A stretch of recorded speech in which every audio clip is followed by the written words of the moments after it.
Reaction of metals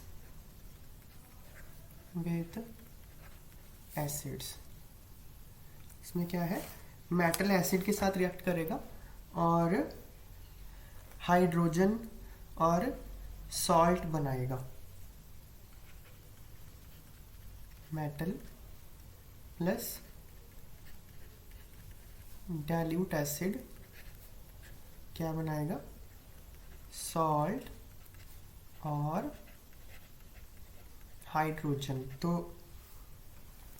इसमें सिर्फ वही मेटल रिएक्ट करेंगे जो हाइड्रोजन से ज़्यादा रिएक्टिव होंगे रिएक्टिविटी सीरीज़ में। तो ये हम लिख लेते हैं। चलो पहले इसके एग्जांपल लिखो। जैसे मैग्नीशियम सॉलिड मेटल है, HCl के साथ रिएक्ट करा तो ये MgCl2 plus H2 gas evolve हो गई। एल्यूमिनियम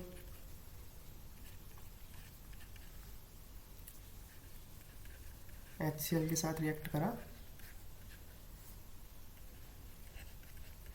सॉल्ट AlCl3 सॉल्ट और हाइड्रोजन इवॉल्व हो गया। जिंक सॉलिड प्लस HCl के साथ रिएक्ट करेगा, ZnCl2 hydrogen gas. Iron HCl के साथ रिएक्ट करेगा, FeCl2 और H2 बनेगा। तो इसमें सेकंड पॉइंट लिखो, मेटल्स। अभी ना रिएक्टिविटी सीरीज हम नेक्स्ट क्लास में देखेंगे क्या होती है, उसकी हमने हल्की सी आइडिया तो ले ही लिया। जो ज़्यादा रिएक्टिव मेटल होते हैं उनको रिएक्टिविटी सीरीज में ऊपर रखा जाता है, जैसे lithium, sodium, potassium, magnesium, calcium, aluminium, ये रिएक्टिव हो गए। जैसे जैसे आप नीचे आओगे मेटल्स की रिएक्टिविटी कम होती है, फिर आगे जिंक आ गया, आयरन आ गया, और नीचे आओगे तो फिर कॉपर, सिल्वर, गोल्ड, ऐसे। तो रिएक्टिविटी सीरीज में होता है। तो जो मेटल्स बिलो हाइड्रोजन, जो हाइड्रोजन से नीचे होते हैं, इन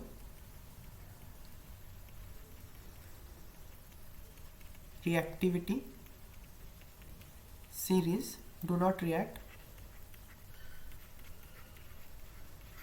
with dilute HCl। इस तरह की रिएक्शन वो मेटल नहीं शो करते जो रिएक्टिविटी सीरीज में हाइड्रोजन से नीचे हैं। तो वो ये रिएक्शन वो रिएक्ट ही नहीं करेंगे। फिर क्या, जैसे example copper, mercury, silver, gold, ये एसिड के साथ रिएक्ट ही नहीं करते क्योंकि ये हाइड्रोजन से कम रिएक्टिव होते। थर्ड पॉइंट, जब ना HNO3 नाइट्रिक एसिड के साथ रिएक्ट करता है ना मेटल, तो हाइड्रोजन इवॉल्व नहीं होती। ये पॉइंट ध्यान रखना। कोई मर्जी मेटल हो, hydrogen gas is not evolved when a metal reacts with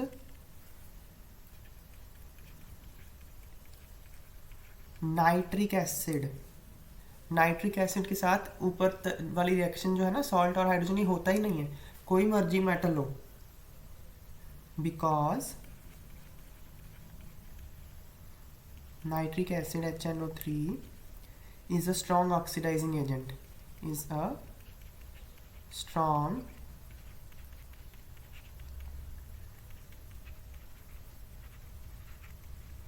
oxidizing agent. It oxidizes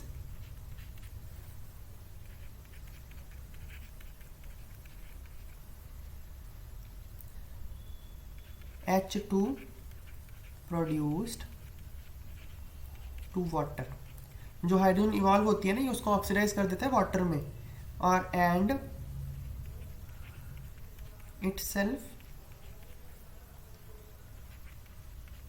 gets reduced, और खुद की रिडक्शन हो जाती है, to any of the nitrogen oxides, reduced to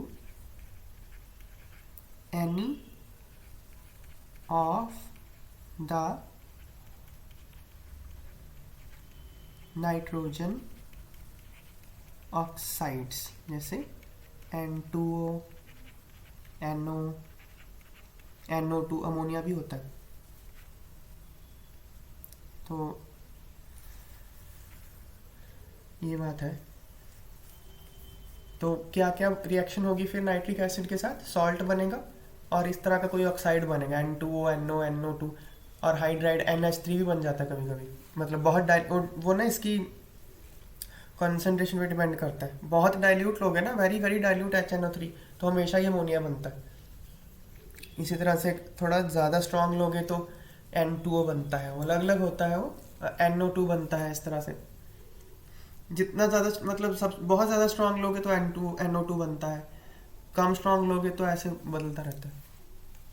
तो अभी डिटेल में जाने की ज़रूरत नहीं है, इतना जान लो कि हाइड्रोजन नहीं बनती जब नाइट्रिक एसिड रिएक्ट करता है, कोई नाइट्रोजन का ऑक्साइड बनता है, क्योंकि जो हाइड्रोजन बनती है वो उसको ऑक्सीडाइज कर देता है वाटर में। लेकिन कुछ हैं जो हाइड्रोजन इवॉल्व करते हैं नाइट्रिक एसिड के साथ, ये हम लिख लेते हैं। मैग्नीशियम और manganese react with very dilute